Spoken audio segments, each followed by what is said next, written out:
A DIY home security system? Let's check this out.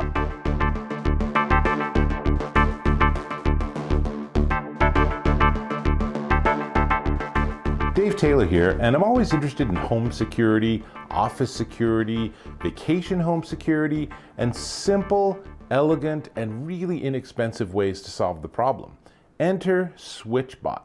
SwitchBot has this whole line of sensors and hubs that let you sort of roll your own home security system, and they're pretty cool. So here's what I did, is I installed a couple of, let's see, the contact sensors. I put one on my front door and one on my back door, and then those by themselves use what's known as Bluetooth Low Energy, or BLE, so they'll work fine if you're in the house and their event is triggered. It will notify you on your smartphone. But what you really want is you want this. This is the SwitchBot Hub Mini.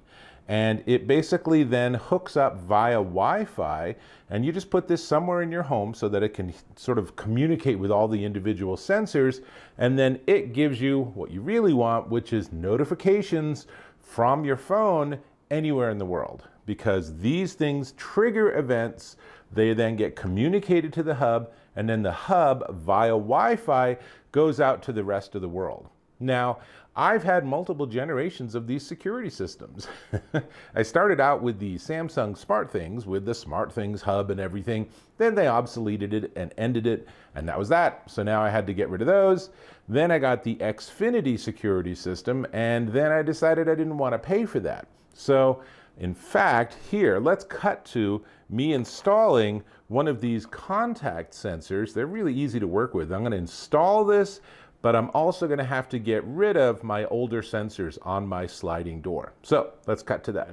All right, so I'm going to actually replace both of these sensors on my back sliding door with the new unit. And here's the thing, is that these represent previous generations of security systems. As companies have come and gone, things have changed. So one of these, I think maybe this one, was from the Xfinity security system, which I got rid of. And this one is from Samsung's SmartThings security system, which they ended and obsoleted, so that doesn't work either. So my first step is to get rid of all these darn sensors that I don't need. Assuming that they will come off. Let's see what we can do here.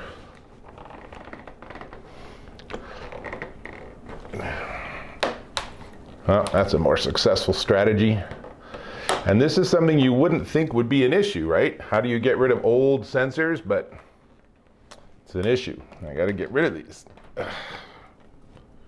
Okay, we'll deal with that one later. Let's see, try this. So at least the little guys come off easily. The bigger ones, let's see.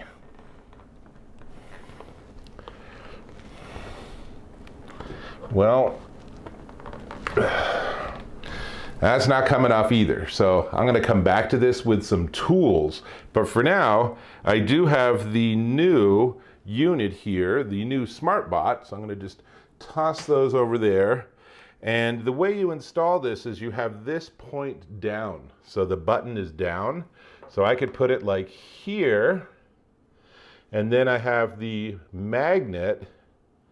And I could put that like there, and you could see that light just flash, so that means that they're in a good proximity. And so this is going to be a fairly easy install. And because they use 3M adhesive, it does make it easy to work with. So I can literally just line this up and just put it here. And then the same with the small unit. And then the app, actually, you're in test mode while you're still doing this. So I can do this. And now I look on the app, have to get to the right point. And all looks good. And I can test it. So now it says closed. And when I slide it, it says open. And when I close it, it says closed. So that's perfect. That's exactly the install I need. Just got to get rid of these two obsolete units, and that's all there is. Let me jump back on camera. One of the interesting things about these contact sensors is they also can trigger based on light because they have a light sensor too. So they don't give you like a full range of light, but they can give you light or dark. So you can trigger, for example, with your little contact sensor, you can say, if it's dark, turn on the light, assuming the light is controlled by a SwitchBot. So this is, as you just saw installed, the contact sensor. It's a light sensor. It's also a motion sensor in its own little range. And it, like I said, is a BLE device, which gives you about 10 to 20 feet of range. It doesn't go on Wi-Fi. It doesn't go out on the internet. It's not going to notify you if you're not home, but that's all right. It's about a 3-year estimated battery life on usage, possibly even more. But their lineup comes with a ton of stuff. So here's a motion sensor. Here's the box for the motion sensor. And obviously this is the Hub Mini. And then this one's really interesting too. This is actually a light switch over toggle switch. So basically, if you have one of those old toggle switches, you can put this on top of it, and now you've just made it a smart switch without any wiring. You don't have to crack open your wall. You don't have to drop your power circuit. This is the sort of simple man's way to create something that can push a button when you want it to remotely. So not sure what exactly you'd use. The lineup also includes automated curtain systems, monitor cameras, smart plugs, temperature monitors, even color LED bulbs, all part of the SwitchBot sort of ecosystem.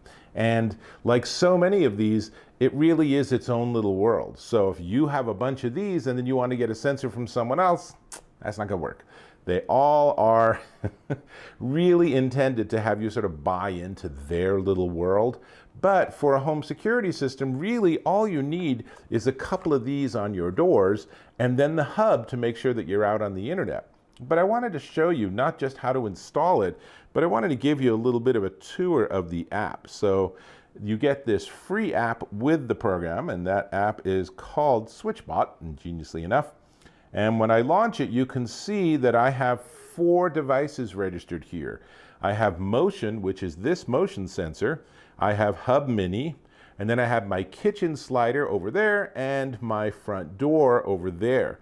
So you can see their current state, but watch what happens now when I give this some motion to detect. And hopefully, well, I think that might be too close. Let's put it here and have it notice me. Demos, right? They never work when you want them to, but whoops, I can tell you that you can see here that we did get motion detected. And here, this sort of also highlights the Achilles heel of this system is the software. And this is something I've been talking to the company about. I don't want 3 notifications for one event. So you can see when I go down here, if we go pretty far down here, so here is the front door open had executed successfully. So that's the event that I've programmed to trigger. And then that event sends front door open. I don't want multiple notifications. And that, unfortunately, is not easy to manage here yet. So you go into scenes, and the scenes let you program what you want. So if I look at front door open, you can see if front door is open, then execute notification, front door open. So you can even turn valid period on and off. So you can say, you know, during the day, people come in and out, that's fine. I'm really more concerned about like 10 p.m. to 7 a.m. So you can program it that way, and that'll work perfectly fine. Turn off notifications and you don't get any notifications. Leave notifications on and you also get both the actual notification that you programmed, but you also end up getting the notification that that event has executed correctly. So, you know, I'm hoping that the next generation of this software will be a little bit more in line. But honestly, as a DIY home security system, this is terrific. I mean, I have my motion sensor, which is really easy to work with. They recommend you mount it at about chest height. And with like all of these, it comes with 2-sided tape and there's a little base. and the base is magnetic. So you can easily mount it on something like pointing maybe downward at your room or something. I mean, you have to be careful because if you have an animal, you don't want your pet triggering it. That would be really annoying. But all of this stuff, it's super easy to work with and it's incredibly affordable. And what's great is that the SwitchBot does have some level of compatibility with things like Alexa, Google Assistant, HomePod, Siri shortcuts, IFTTT, and even Clova. So what exactly you can send and how that all works is something you should check with them, because that's something that they're evolving pretty quickly. I have seen some comments from users saying that they found the Alexa integration to be fairly low granularity. In other words, you can't have every single type of event, only certain ones, but still pretty interesting. Imagine someone opens the door and your Alexa says, "Door open," right? That'd be cool. So all of that, all of the other SwitchBot units. So really all we need to talk about is we need to talk about price, because you're going to say, oh my gosh, that's all there is. But before I get there, I want to remind you that there's no subscription fee. I'm not paying for cloud storage. There's nothing else involved. So right now I have a tiny home security system with 2 of the contact sensors, 1 of the motion sensor, which is sitting right here, and this Hub Mini. That's all I got, right? Super inexpensive. And here's the amazing thing, under $100 for all of that. Now, let me come back and talk about price, but before we do, I'm going to ask if you could subscribe to my channel. Really appreciate when you click or tap on that subscribe button, and then we are connected. Great. Now, this setup is the SwitchBot DIY home alarm and security system, and the contact sensors, as I have on my doors, are $24.99 each. That's it, $24.99 for those. The Hub Mini is $39, so you can honestly just get 1 of these and 1 of these, and you're ready to get started, and you're gonna have a whole lot of great functionality. Make it 2 of these and you got your front door and your back door, and this is sitting somewhere, maybe on top of a bookcase, right? It does need to be plugged in, but once you got all that hooked up, you got a nice little mini home security system. Then we add this. This is the SwitchBot motion sensor, and it's $24.99. And even as I'm holding it up, I'm getting these notifications on my phone that, not unsurprisingly, it is detecting motion. So that's everything. It is DIY. It's easy to add these, easy to program them. I've done a lot of adding devices to apps, and usually it's kind of a pain. This, every single device I've hooked up, just boom, it connected, it worked, it was ready to roll, no hassles at all. Much appreciated. Is the software optimal for the task I'm using it for? Not really, but I have a sense that this might be something that will change over time. So regardless of how you look at it, you can set it all up for incredibly little with no subscription fee.